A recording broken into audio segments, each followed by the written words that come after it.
Hi guys, today we're going to be reading How Noah Knew What to Do.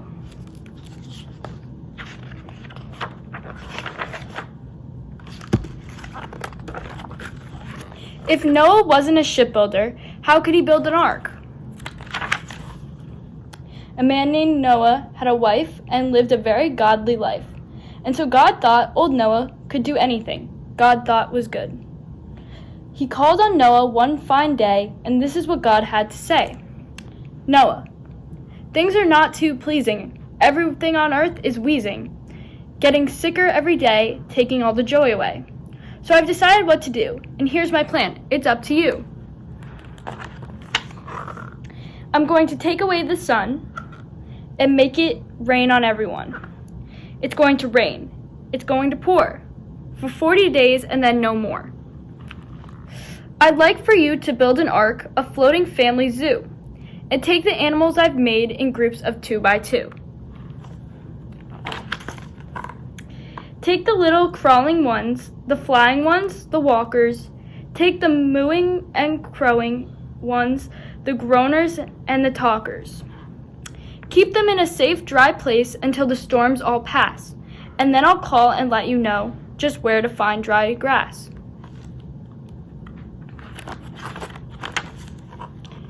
Well, Noah listened to God's plan. He listened to each word, and then he answered back to God. Well, this is what I heard. I've never raised a hammer. I'm a farmer, don't you know? But if you think that I'm your man, I'll give this boat a row. But one more thing I'm wondering. Since I am not a vet, is how I'll know just what to do when everything is wet. How will I wake the elephants and fill their trunks with food? How will I keep the lions from a growling, roaring mood? How will I watch the little birds and bees and bears and mice? How will I make this floating bark a place that's warm and nice?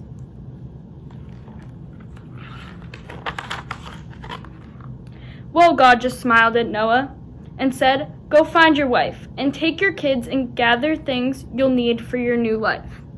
So Noah simply shook his head, for he already knew that there was nothing just ahead that God would not see through.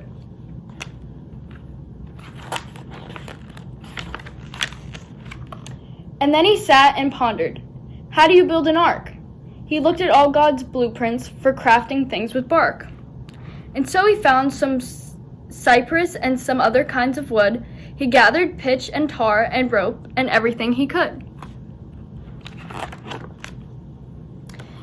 And once he started on the plan, he found that he just knew where to put the bow and stern and where to put the crew. He knew the ship from side to side, he knew it inside out. But just before the rains all fell, he had another doubt.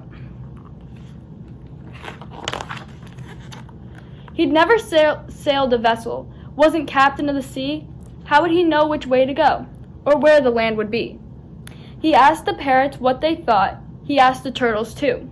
He asked the owls for wisdom, 'cause he thought they surely knew.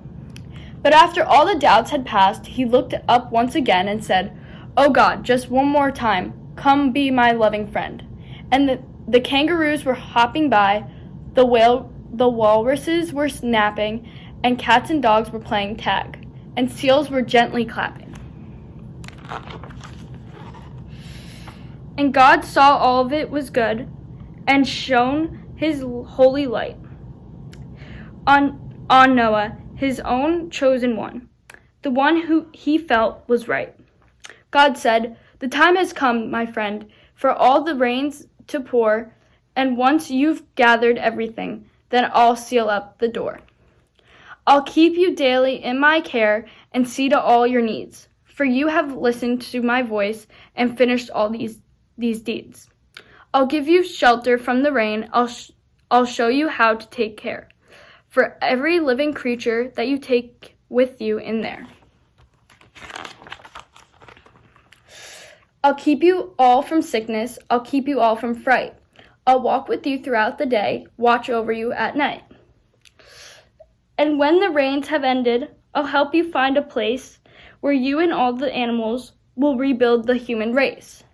And God did all he said he would. He kept them safe and sound. And when the rains all finally stopped, old Noah found dry ground. He walked out on the mountaintop, and as far as he could see, the land was coming back to life, each flower, plant, and tree.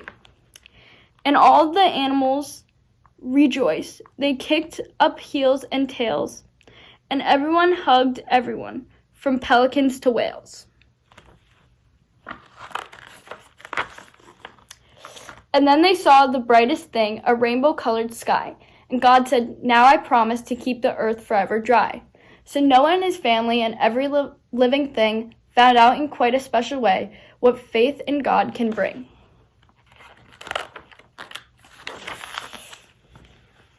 So even when you think you can't do something that's ahead, something that seems just too hard and fills your heart with dread, you can.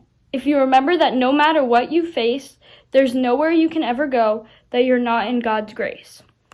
For just like Noah learned back then, you and I know too, that with God's help and God's great love, there's nothing you can't do.